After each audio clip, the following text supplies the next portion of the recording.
So by now you've probably watched the video on how to engage a company when they sign up to the Blueprint for Better Mental Health.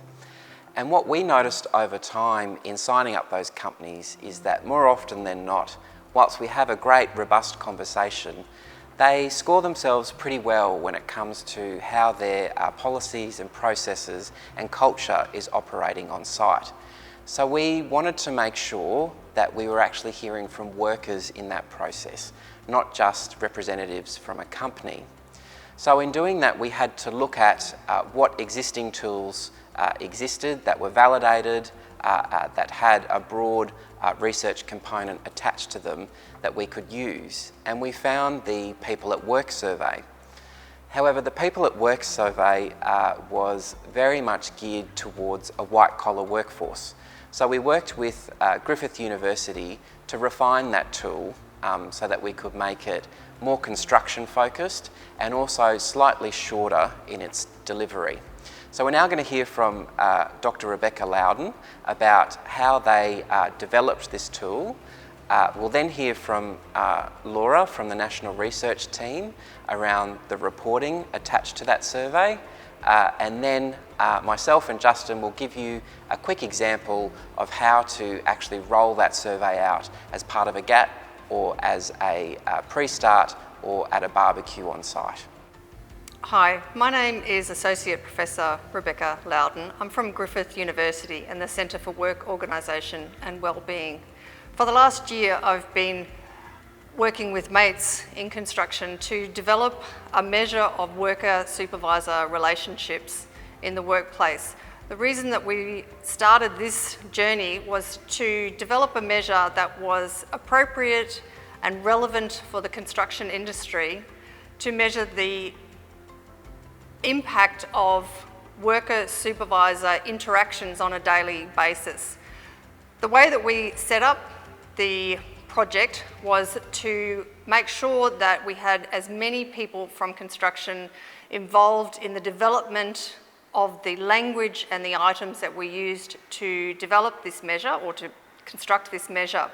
So the way we went about that was to have union representation, to have mates in construction involved in the journey, to have academics who work in this area involved, practitioners who work in health and safety, work health and safety in the construction industry, and most importantly, workers themselves and some supervisors who work in this environment. So what we did with these people was we talked about the language that we wanted to use, how different people interpreted it, what was appropriate in the environment, and what had the same meaning for everybody, because everybody was filling in the same measure.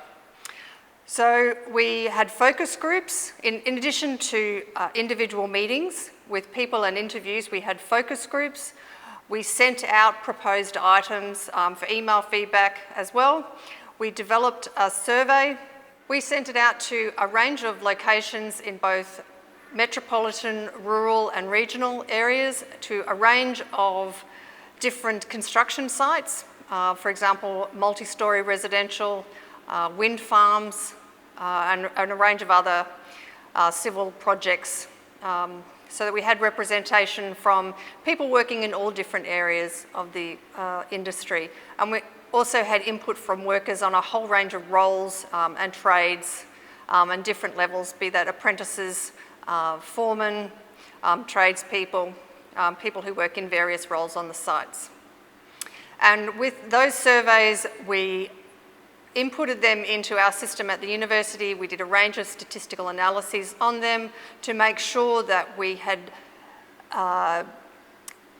asked enough questions to fully measure all of the things involved in this construct, but only enough questions to measure the construct. And by that I mean we wanted it to be as thorough as possible, but no longer than it had to be. So we wanted people to be able to fill it in a short amount of time as they possibly could, using the fewest items that we could for the measure.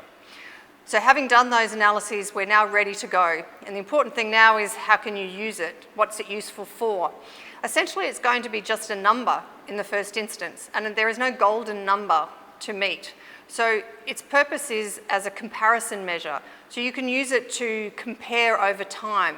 This is the measure, the score that we received at this time point, and then after an intervention or next year or at another point in time in the future, we've scored differently. So what does that mean? And also you can make comparisons across sites, across different roles, across occupations, across regions, locations, types of builds, those sorts of things. So its purpose and its value, I guess, is essentially as a comparison measure.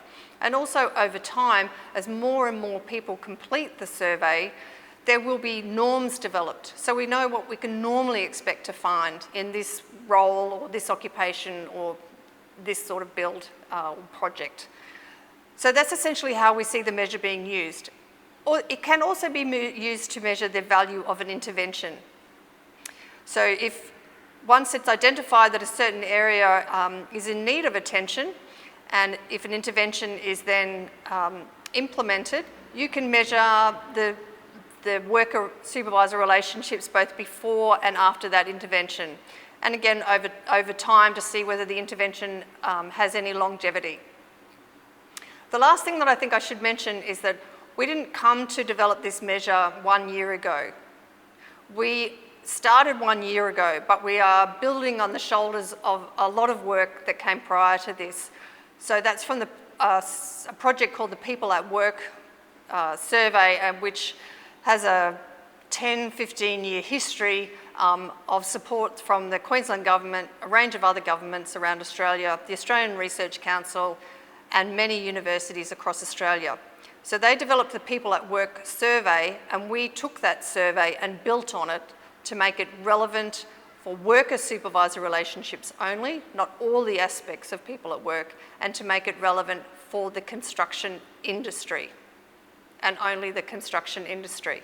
So that's the work that we've done with the PORCON to date. It's important to know, I think, that this isn't where the journey ends or our relationship ends. With the university and Mates in Construction, we have an ongoing relationship, and with the PORCON, where we're going to develop further.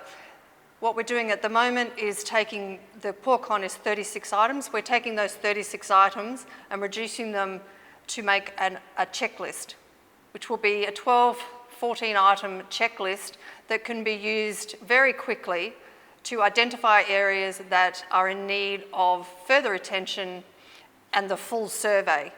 The full survey, I can't emphasise enough, is needed, but as a checklist, it can be used to work out where to prioritise the rollout of that 36 items. We are also working with Mates in Construction to develop those norms that I was just talking about over time and make sure that they're statistically robust and valuable for you as you go forward. So this relationship that we have and this journey that we're all on together, Mates in Construction can help with any further questions or suggestions or comments that you might have about it. And of course, because we're in regular contact, Mates in Construction can also talk to me or any of the research team about it if there's anything else that you'd like to know. Thank you. Can I draw your attention to these little paper booklets here, okay? Can I get a show of hands? Before I do that, how many people have done our general awareness session training before? Is anyone in the room? Awesome, awesome. So you know the deal, okay? Hopefully you can build on that knowledge and maybe even think of some new things as well. What we didn't do in our earlier sessions is actually this feedback form here. So this little survey that I've got for you here takes around about 10 minutes, totally confidential. This is what we call a temperature gauge survey. Okay, so it's just a bit of an understanding as to how you feel valued within this particular organisation. It doesn't go to anyone, it stays with Mates. We work with a research partner, Griffith Uni. So this just helps us understand, okay, what's the temperature like in our industry? And I think the only thing that gets back to the organisation is just the overall standings of that survey. It does ask for your name. Okay, that just is a way of us saying that you're okay to fill this out. It's not compulsory, you don't have to do it, but we would really value hearing your voice and your opinion about how you feel valued in the organisation. So I'm going to give you 10 minutes to fill this out. Again, it's confidential. It's all de-identified when the report goes back to the organisation. It just helps understand where the organisation's at in terms of the value on its employees. So, yep, I'll give you 10 minutes, so please feel free. Any questions, just let me know. All right, everyone, g'day. My name's Nick, so I work with Justin at Mates in Construction. Has anyone done this training before? Okay, we've got a couple of people who have, so that's good. Something that's a little bit different this time round is that we're rolling out a survey, and it's going to ask you a series of 36 questions around how you're travelling. And the purpose of this is that mates want to track the collective well-being of the construction industry over time. So we've developed this in partnership with Griffith University, and it's evidence-based, and ultimately it's just going to help us understand some of the trends that are happening in the industry that impact people's mental health. So it takes about 10 minutes. You don't have to fill it out, but it would really help us if you did. It asks for your name. That's primarily because we have to, because it's research. But that name won't be given to your employer. It's completely confidential. So the only thing that will go back to your employer at the end of this is the collective result of everybody's answers. So no demographic information will go back. Nothing that identifies you as an individual. It's just the collective response of this particular group at this particular time. So I'm Laura, I'm the Research Manager in the National Office, and I'm just going to talk about the People at Work survey, so the POR-CON survey that you are going to roll out with employees on different work sites. So when you're doing the POR-CON survey on site, there's actually two survey forms. So there's the survey form that workers complete, and then there's this survey form called the site survey. And this is one that I just need you to fill out as a person doing the data collection. So there's a lot of questions on here. You might not know the answer to all of them, and that's fine. But the most important information that I need is the company name, the site name, the date that you went to site, and your rough guesstimate as to how many workers were in the room when you were doing the survey. You don't need to stand there counting them, but just give me the best guess that you have. Right, so once that data is collected, what I'd ask you to do is take a photo of that site survey form and send it through to my work mobile or my work email, and then I'll get back to you with a short code, and you can just write that on the survey form, and then it goes over to the data entry person and they take care of it from there. Your job's done. So this data, when we get it in, essentially is a bit of a gold mine. So we produce a report, and the way that it functions is that it's like the workers' collective voice about what their working lives are like on site, what the culture is like on site, and it doesn't rely on a boss's opinion. So the data that we get from this is really, really valuable, and it can lead to a very important conversation around the nitty-gritty of how the company is going in terms of treating workers on site and where they really need to be thinking about making improvements and what hopefully they're already doing well. So the report from that is pretty brief, but just like the employer report, it's a really, really valuable tool for us to use when we're engaging with companies. So Laura, how long does it take to do one of these surveys? It looks like there's a fair bit of work from your end. Yeah. Look, in terms of rolling the survey out on site itself, it would probably take around 15 minutes. But in terms of getting the data back and producing a report, it depends on the survey. So the employer survey is pretty quick to enter and pretty quick to turn around. So that would be returned to someone about 1 to 2 weeks. The employee survey, it depends on the amount of data that we have to enter. So a tiny site with 20 people versus a large site with 300 people for getting some kind of reporting back. And that's something that I can talk to you about when the survey comes in, and we can check in with Griffith as well in terms of just that processing time. So if someone's got a question about the survey or any of this process around how to roll it out, how do they get in contact with you? So you can reach me on my work email or call me on my work mobile as well. If you've ever had any thorny questions come up when you're trying to roll out a survey, or if some of the process just seems a little bit awkward and clunky, you're not sure what to say at the start of a survey or how to close it off, or even how to bundle the data together, just get in touch and we can hash it out in person and figure out the most straightforward way forward. And emailing the employer survey is the best way to get it to you, so scanning it and emailing? Yeah. Look, if you're in the Queensland office, chances are I can just pick it up from you if you've got a hard copy version of it. But yeah, otherwise, if you're elsewhere in Australia, please just scan it and then send it through and we can deal with it from there. So Laura, sometimes when I've done the employee survey, a manager on site might be a little bit apprehensive around the purpose and how the data is stored. Do you have any hints or suggestions for field officers in how to manage that conversation? Yeah, so if there's any sticky questions that will come up from a site supervisor or a manager, you can reassure them that the design of the survey has been completed by an independent university party, so it's not just mates coming up with questions that they want to put to workers. And you can also just talk them through that the data is stored confidentially, it's on a password protected secure server, it's being analysed by a research team that doesn't share any of that data with anybody else, so no individual responses are shared back to a company or shared with inmates. And what we produce is an overall picture of what's happening on a site. So we don't pick anyone out by name or pick out any individual responses. It's really just presenting a kind of big picture snapshot of what's happening on a site. And it sounds like stressing confidentiality is really important. Yeah, I think stressing confidentiality is crucial. It's important for companies to understand that, you know, we don't talk about what's happened with company A to company B when we meet with them next or things like that. So yeah, the confidentiality thing is really the goal to, it's really the most important thing when you want to secure legitimate data. So Rebecca, when we first started looking at the tool, we did some focus groups with some construction workers, with some apprentices. I think we even did some work with some of the unions. Can you tell me a little bit about what some of their feedback was around the changes that were made to the initial PAW? Definitely. There were a range of issues to do with not just making the language relevant by way of what we actually do in construction.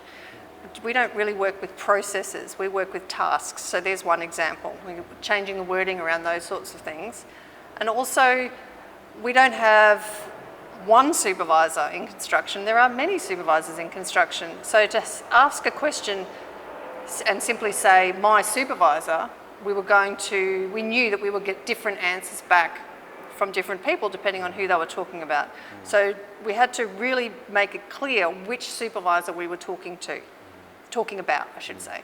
And so we did that by adding in a lot of lead questions at times, things like talking about the supervisor who directs your daily activities on this site. Reflect on. And that's another thing, on this site, because people go to different sites on different days. So that was another way we were, I guess, directing attention with the survey. So they're three quick things that we did. And something that came up a little bit when we were running the trial of the survey is that some of the questions feel like you're asking the same question twice, and that's quite deliberate, isn't it? That is true. We're not trying to trick anybody, or we're not trying to look for consistency in your responses, as in you said this time, but you said something different the next time. It's because they sound the same, but they are slightly different, and they're tapping into a different area of the construct being the worker-supervisor relationship. And sometimes that is very, very subtle, but again, it comes off the back of a range of theory and a lot of work that's been done prior to us working with mates in construction on this particular survey. So it's subtle, but it's important. And it's not intended to trick anyone. Nick, did you also find the tool useful for starting conversations, or did you see that it had some benefits beyond that or in a different way? Yeah, I think it's both. I certainly saw how a field officer, for example, might be able to use the survey as a bit of a tool. So when they're going onto sites and they're doing, you know, awareness about suicide prevention and they're putting up posters, by having this tool, they're actually able to gauge the overall or general sort of sense of where people are at and their well-being in a work context. So I think I could really start to see how this would be useful to managing a site and managing key people on that site and having a bit of evidence in your backpack as to why you might need to do more general awareness trainings or connector trainings, because in that data you might be starting to see some trends of people not having great relationships with their managers, or evidence of a little bit of bullying potentially happening as well.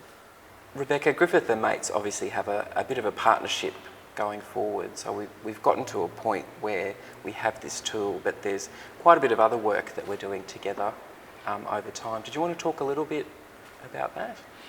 It's a really exciting partnership from our perspective, and it's wonderful to be working in an area where we can take feedback and there's scope to really develop the work that we're doing using that feedback. So we've done that a lot with the worker supervisor construct or measure that we're developing, but we're now starting to do that in other areas as well, looking at the employer survey around the supports that are offered over time. We're looking to both extend that and provide more feedback to people in a more structured way. We're looking to do some validation on that survey to make sure that, again, we're capturing everything we need to capture, but no more than we need to capture, because we don't want this to be onerous. So we're using feedback to do that, and a range of statistical analyses and focus groups, a little bit of a similar process to what we've been doing with the worker supervisor. That's some of the work that we're doing. And when the PORCON was initially sort of developed, a lot of the data around people at work was very focused on white-collar environments, wasn't it? So in a way, this is almost pioneering some of the data that might come out of this activity. Absolutely. We can see this. Certainly it was developed for the construction site environment, but we can see this being relevant to a range of areas that are in more blue-collar types of jobs and roles that people perform. And when you say that the previous surveys or measures had been developed with a white-collar role in mind, that is true, but also so not just the items themselves were developed for that, but the statistical work that had been done to validate them had been done with that audience. So it's really important to not only contextualise this, but make sure that we test it and validate it in that environment. And from that we can see, yes, we can see a whole range of other environments that it can be extended to, which is really exciting. Rebecca, construction can be pretty cutthroat at times, and there's some unique factors that can influence the supervisor-worker relationship. Did you want to share a little bit about some of the literature around that? There is a lot of research on that. Obviously, you have the lived experience, but in terms of what the research literature is telling us about that environment, it does point to both the unique but also critical role that supervisors play. And they effectively act as a conduit, really, from both the principal contractor and also in subcontractor organisations, the subcontracting workplace down to the work site.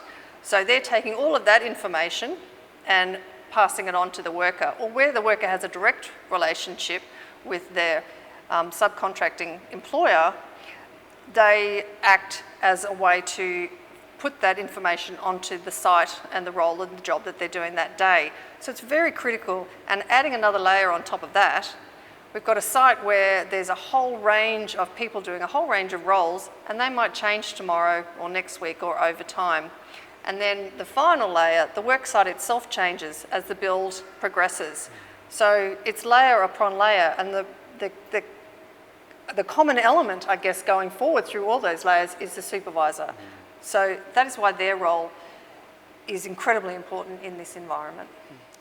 So as you can see from Justin and my explanation of how to roll out this survey, there are a variety of different ways that you can talk to a particular cohort or group of people about how to get from A to B. But in doing so, there are a few things that we really need to stress with that group of people. The first is confidentiality. So whilst the survey asks for an individual participant's name, any demographic data or information or name of that person, none of that goes back to the company. The only thing that goes back to the company is their overarching aggregated data, so that they can see how that particular group is travelling against the survey measures, not an individual. This can be somewhat confusing for a worker because you are asking for their name, but it's just very important to say that the main purpose of asking for their name is so that we can get their consent to participate in this particular activity. That's the sole purpose for that. So after we do that activity, as Laura mentioned, a company receives a report as to how that particular cohort of people are travelling versus every other worker that's ever filled out the survey over time. So you can see how this can be really beneficial for the company to be able to track how their workforce is doing. And you might have a particular site that does this activity at 3 monthly, 6 monthly or 12 monthly intervals, or when a project starts and when a project finishes. There's no right or wrong way to actually use this tool. We just want to see as many people participate in the process as possible. So thanks for taking the time to watch this video about how to roll out this tool. As you can see, it has some really beneficial long-term merits for us as an organisation. A, to assist us with managing an individual site or company's well-being, but B, because we're actually collecting some really rich data about how the construction industry is actually travelling overall from a workplace mental health and well-being perspective.